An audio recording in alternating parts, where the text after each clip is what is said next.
ಎಲ್ರಿಗೂ ನಮಸ್ಕಾರ. Welcome back to my YouTube channel.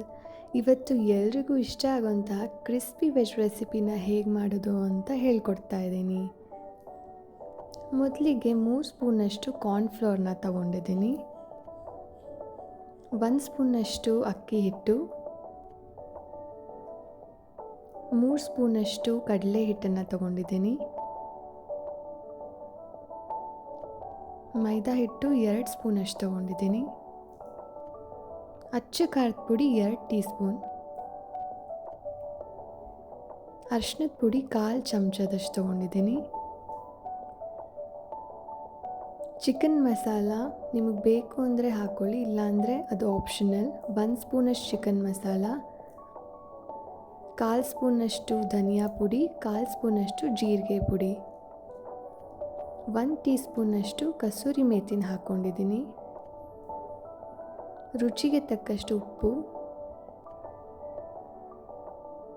ಹಾಗೂ 1 ಸ್ಪೂನಷ್ಟು ಶುಂಠಿ ಬೆಳ್ಳುಳ್ಳಿ ಪೇಸ್ಟ್ನ ಆ್ಯಡ್ ಮಾಡಿದ್ದೀನಿ. ಈಗ ಎಲ್ಲನ ಮಿಕ್ಸ್ ಮಾಡ್ಕೊಳ್ಬೇಕಾಗತ್ತೆ. ಮಿಕ್ಸ್ ಮಾಡ್ಕೊಂಡ ನಂತರ ನಾನು ಬೀನ್ಸ್ ಹಾಗೂ ಬೇಬಿಕಾರ್ನ್ ಹಾಗೂ ಕ್ಯಾರೆಟ್ನ ಉದ್ದಕ್ಕೆ ಹೆಚ್ಕೊಂಡು ಇದಕ್ಕೆ ಹಾಕಿದ್ದೀನಿ. ಅದೇ ರೀತಿಯಾಗಿ ಕ್ಯಾಪ್ಸಿಕಮ್, ಆನಿಯನ್ ಮತ್ತು ಆಲೂಗಡ್ಡೆನೂ ಕೂಡ ಉದ್ದಕ್ಕೆ ಹೆಚ್ಕೊಂಡು ಅದಕ್ಕೆ ಮಿಕ್ಸ್ ಮಾಡ್ಕೊಳ್ತಾ ಇದ್ದೀನಿ. ಯಾವ ವೆಜಿಟೇಬಲ್ಸ್ನ ಬೇಕಾದರೂ ನೀವು ಹಾಕ್ಕೊಳ್ಬೋದು. ಈಗ ಮಿಕ್ಸ್ ಮಾಡಿದ ನಂತರ ನೀರು ಎಷ್ಟು ಬೇಕಾಗುತ್ತೋ ಸ್ವಲ್ಪ ಸ್ವಲ್ಪನೇ ಹಾಕ್ಕೊಳ್ತಾ ಅದನ್ನು ಮಿಕ್ಸ್ ಮಾಡ್ಕೊಳ್ಳಿ. ತುಂಬ ತೆಳ್ಳಗಾಗಿದೆ ಅಂದರೆ ನೀವು ಇನ್ನೊಂದು ಸ್ವಲ್ಪ ಕಡಲೆ ಹಿಟ್ಟನ್ನು ಕೂಡ ಆ್ಯಡ್ ಮಾಡ್ಕೊಳ್ಬೋದು. ವೆಜಿಟೇಬಲ್ಸ್ ಎಲ್ಲ ಕೋಟ್ ಆಗೋ ಥರ ನೋಡ್ಕೊಳ್ಳಿ. ಈಗ ಒಂದು ಕಡಾಯಿಗೆ ಎಣ್ಣೆ ಹಾಕ್ತಾ ಇದ್ದೀನಿ.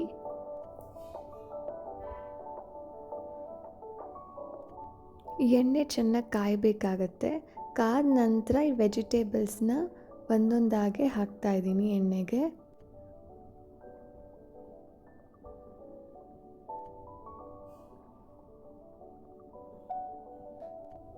ವೆಜಿಟೇಬಲ್ಸ್ನ ಹಾಕಿದ ತಕ್ಷಣ ಎಣ್ಣೆಯಲ್ಲಿ ತಿರುಗ್ಸಕ್ಕೆ ಹೋಗಬೇಡಿ.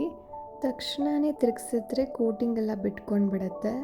ಸ್ವಲ್ಪ ಬೆಂದಿದೆ ಅಂತ ಅನಿಸಿದ ಮೇಲೆ ಅದನ್ನು ತಿರುಗಿಸಿ ಇನ್ನೊಂದು ಸೈಡು ಅದೇ ರೀತಿಯಾಗಿ ಫ್ರೈ ಮಾಡ್ಕೊಳ್ಳಿ, ಕ್ರಿಸ್ಪಿಯಾಗಿ ಬರೋವರೆಗೂ. ನೋಡಿ, ಈಗ ಕ್ರಿಸ್ಪಿಯಾಗಿ ಬಂದಿದೆ. ಈಗ ಚೆನ್ನಾಗಿ ಫ್ರೈ ಆದ ನಂತರ ಒಂದು ಪ್ಲೇಟ್ಗೆ ಇದನ್ನು ತೆಗೆದಿಟ್ಕೊಳ್ತಾ ಇದ್ದೀನಿ. ಕ್ರಿಸ್ಪಿ ವೆಜ್ ಈಗ ರೆಡಿಯಾಗಿದೆ. ಈ ವಿಡಿಯೋ ನಿಮಗೆ ಇಷ್ಟ ಆಗಿದ್ದಲ್ಲಿ ಲೈಕ್, ಶೇರ್ ಹಾಗೂ ಕಮೆಂಟ್ ಮಾಡಿ. ಸಬ್ಸ್ಕ್ರೈಬ್ ಮಾಡೋದನ್ನು ಮಾತ್ರ ಮರಿಬೇಡಿ. Thank you for watching.